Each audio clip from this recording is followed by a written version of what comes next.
All right, Shalom. First and foremost, I'd like to give all praises, glory, and honor to Yahweh Bashem, Yahweh Shai Bahashem, Karkadash. Double honors to the elders, apostles of Great Millstone, pushing his word truthfully and sincerely.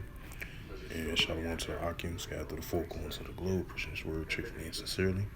And Shalom to the Akim that be like unto the speckled bird, pushing his word truthfully and sincerely. And I say Shalom to you, Akim, out there. And this is a quick sit down lesson on this Tuesday night, on this February the 22nd, 2022. And the highlight of this news article, and it reads from the Bellingham Herald.com. And the highlight of this news article, and it reads Biden announces sanctions against Russia invasion of Ukraine. President Joe Biden announced Tuesday that the United States will levy its first tranche of economic sanctions against Moscow, responding in concert with European allies to what it described as the beginning of a Russian invasion of Ukraine, while holding stronger measures in reserve. I am going to begin to impose sanctions in response to far beyond the steps we and our allies and partners implemented in 2014. Biden said in reference to the response that followed Russia President Vladimir Putin's annexation of Crimea 8 years ago. If Russia goes further with this invasion, we stand to go further with sanctions against Moscow, he added. It says the U.S. sanctions will hit large Russian institutions in a way we will cut off Russia's government from Western finance. Biden said from the White House, adding that the similar measures will soon also target from Russian elites and their family members, including the head of Russia's Federal Security Service. It says known as the FSB, the main domestic security agency that exceeds the Soviet-era KGB. It says Biden's announcement came after Germany, after an overnight consultations with the White House said it was halting the Nord Stream 2 gas pipeline project. Putin has covered the $11 billion Russian investment as a way to gain additional leverage over Europe by controlling its energy supply. Shortly after the announcement, Secretary of State Anthony J. Blinken said he have called off planning meeting this week in Geneva with his Russian counterpart. Right, yeah, because I seen that on RT about a couple of hours ago. Yeah, he did call off for that, so he canceled that meeting with him. It says now that we see the invasion beginning and Russia has made it clear its wholesale rejection of diplomacy. It does not make sense to go further with that meeting at this time, Blinken told the reporters on Tuesday. He will not allow Russia to claim the present pretense of diplomacy while it's marching down a path of conflict. The coordinator rolled out sanctions, collaborating as a proportional response to Russian incursions into Ukraine, reflects in efforts by Western allies to stay unified as a shift from trying to deteriorate a conflict containing one. And it says further, for several U.S. administrations, sanctions have become a favorable tool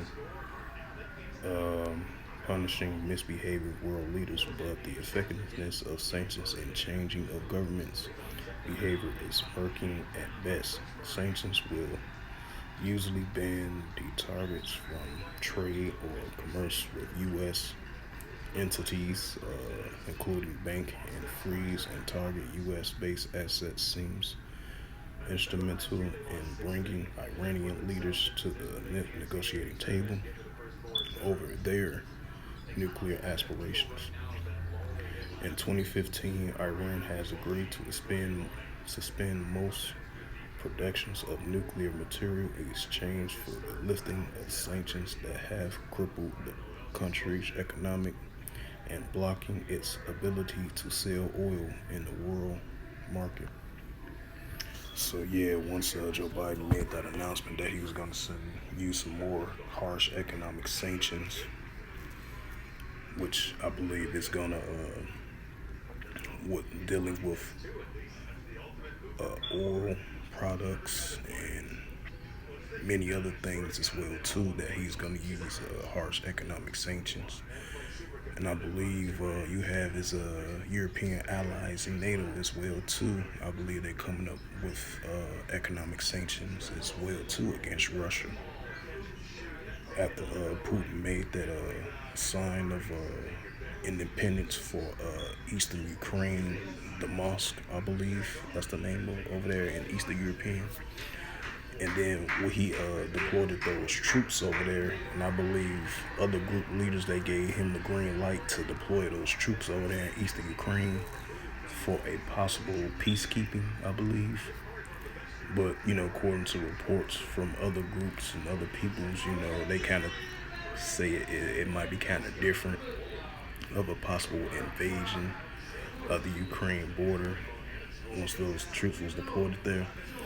And then I believe the Canadian Prime Minister, he made an announcement to add up additional 640 troops deployed over there in Eastern Europe to Latavie and other parts of Europe as well too.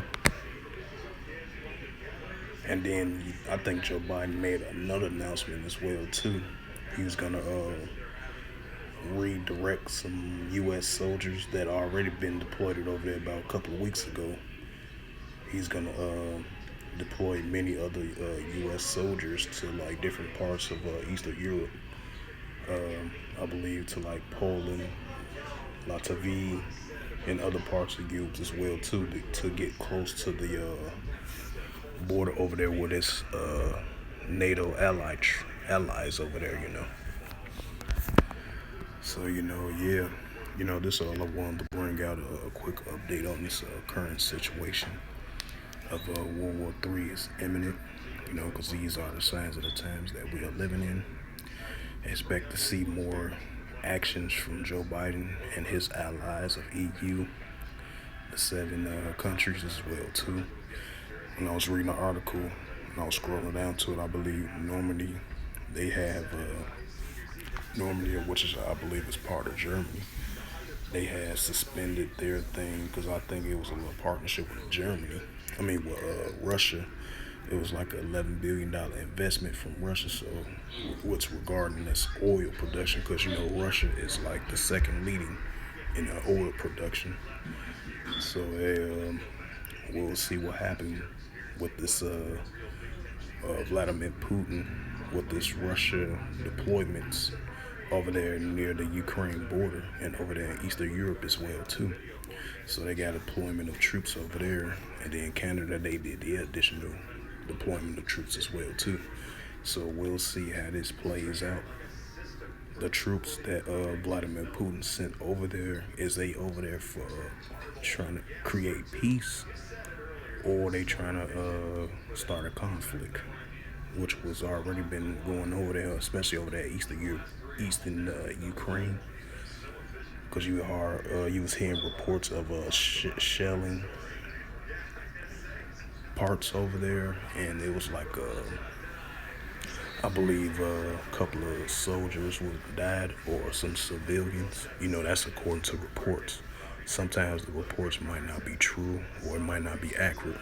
So that's what you call the wars and rumors of wars, because you hear things that's possibly be of a rumor of these nations going against one another.